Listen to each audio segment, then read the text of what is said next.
Well, my dear brothers and sisters, it is already October, and we are getting close to the most wonderful season of the year in Minnesota.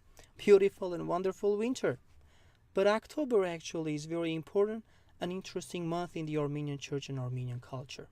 Because long time ago, the Armenian Church announced October to be a cultural month.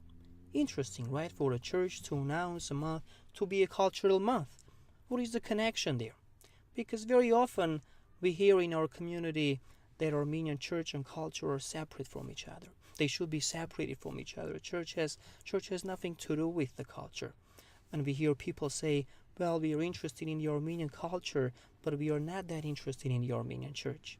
And I wanted to talk to you a little bit about that, because I'm not sure what people mean by culture. What is Armenian culture for our people, and how Armenian church and culture are connected. Because we separate something that is inseparable. Armenian church and Armenian culture are interconnected, interrelated, and it's almost impossible to separate one from the other. And that's how it's become over the centuries. In Armenian, we have a wonderful word describing this relationship. It is shagachvats, mixed with each other. And because of this special connection, Armenian church announced October to be a cultural month. But let me explain you and give you an example what that connection really is. See, in October, last week actually, we celebrated the Feast of Holy Translators. Who are these translators? Back in 5th century, an Armenian monk, Mesrop Mashtots, created Armenian alphabet. And thanks to be given to the church that today we can read in Armenian.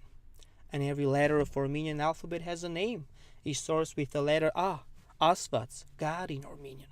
And it ends with the letter K, Christos.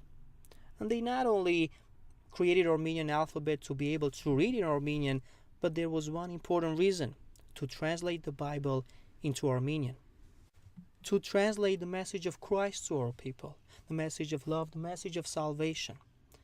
They are saints because they not only translated from one language to another, but they took something complex and they simplified it. They translated the faith to our people, the message of love, the language of love. Now, is Armenian alphabet part of Armenian culture?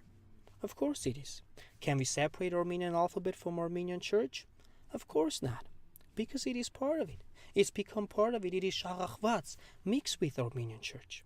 And this is just one example, but there are many of them. Armenian culture is Armenian literature, starting from 5th century, Golden Age, Holy Translators, Grigor Naregatsi with his wonderful prayer book, Nerse Shnorhali, modern Armenian literature with many seminarians. Armenian culture is Armenian manuscripts and art, beautiful, wonderful symbols we have, pomegranates and grapes. Where do you think they come from? Armenian culture is Armenian music, who was another Armenian monk, Gomidas, who went from one village to another, collecting Armenian folk music, editing them. Our most famous opera play, Anush, is based on Armenian church music. Armenian culture is Armenian crossstones, khachkars. They are not only our religious symbols for us, but they symbolize who we are. It's part of our identity, part of our heritage, part of our Armenian life. There are many stories how during genocide people would leave their children behind, but they would save Armenian manuscripts and Armenian khachkars. But unfortunately, when we ask people today what they like about Armenian culture, the most common answer we get is, oh, we love Armenian food, we love Armenian coffee, we love Armenian pilaf. Well, certainly Armenian food is delicious and important for us, but that shouldn't be the only thing defining us Armenians. That should be the only thing defining our culture. And after all, we share all these things with others. It's hard to say what is Armenian, what is not Armenian. In our family, sometimes I make Armenian coffee, and I drink Armenian coffee every morning, but it doesn't make me good or bad Armenian. It's just coffee that I drink every morning. Armenian culture is much deeper than that. Armenian culture is Armenian literature, is Armenian manuscripts and art, Armenian alphabet, Armenian music, Armenian khachkars. So my dear brothers and sisters, I invite you to be engaged in the Armenian church. Of course, you can be interested in culture, but I believe if we exclude Armenian church, if Armenian church is left out, then we are losing something. We are not getting complete and full culture. I invite you to join and to learn about the message of love and salvation, to learn about the wonderful treasure of culture that Armenian Church has to offer. Աստված օրհնե բոլորիդ. May God bless you all. Amen.